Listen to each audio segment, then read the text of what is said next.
Hello and welcome. Today we'll have a road trip in the BMW i3, 400 kilometers on highway speeds, and we'll see how good the battery life is in these highway conditions.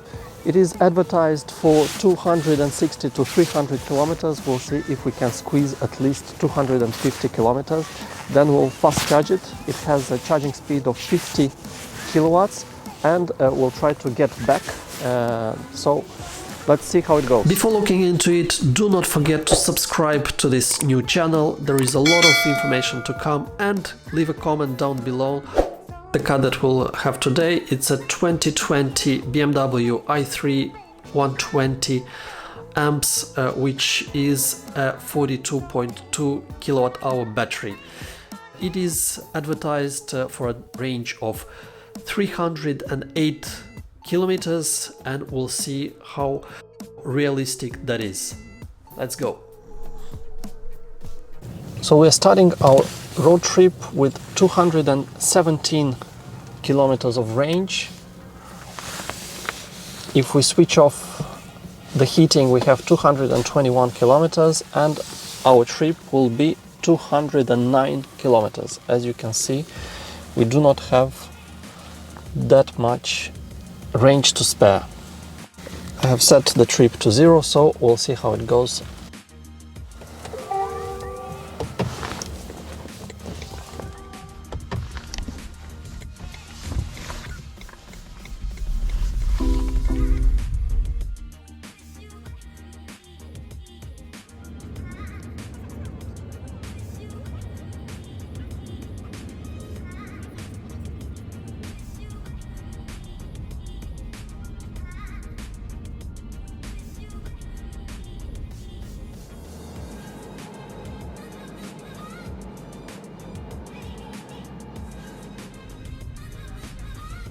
An update after the first 100 kilometers of our trip shows us that we have approximately 120 to 125 kilometers of range, which should be fine, but we have discovered that the second half of the battery melted down much quicker, so the 130 had to go down to 110. We had enough range to get to our charge point. Here we use an Ionity charge point. It can go as fast as 350 kilowatts.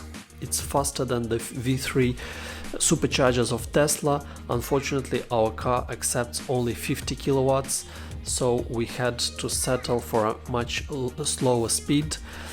In fact, it took us 37 minutes to recharge from 11% to 80%, which is quite in line with the specs of this car, meaning that we recharged at an average speed of roughly 48 kilowatts, which is close to this maximum of 50 that the car is advertised for. So with the 80% of state of charge, the car now displays 206 kilometers of range, but we know it is optimistic because the second half of the battery will go down much quicker.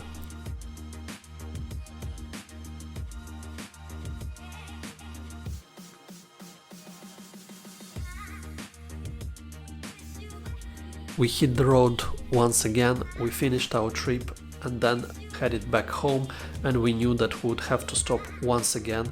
It was a very fast stop. The second one, it was just to top up a little bit, making sure that we'll have enough range that will get us home.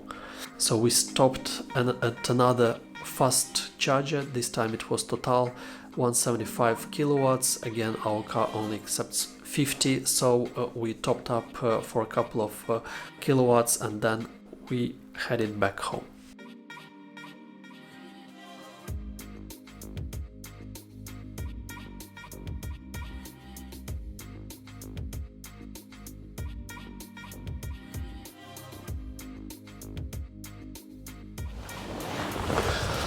So here we are back from our trip. We did 429 kilometers to be precise, and we had to stop twice. We had to stop once to recharge it up to 80%.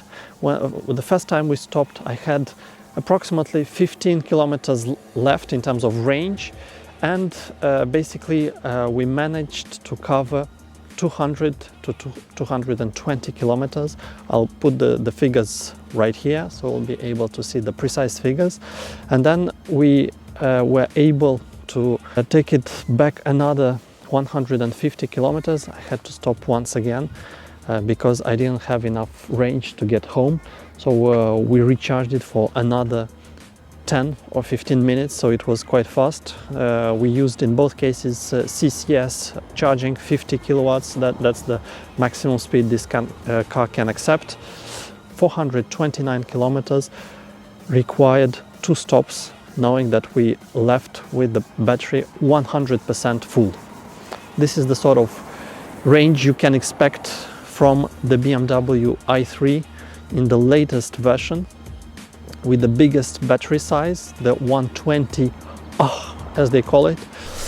What about you guys? What do you think about this car? Is this range acceptable? Is this charging speed acceptable for 2021? I think it's a great little car, very fun to drive. You have this instant power, it's like on and off. Very nice. It's a pity that it is quite expensive and the range, let's face it, it is limited. So you need to stick around the city. This is in fact what this car is made for. But what about you guys? What do you think about it?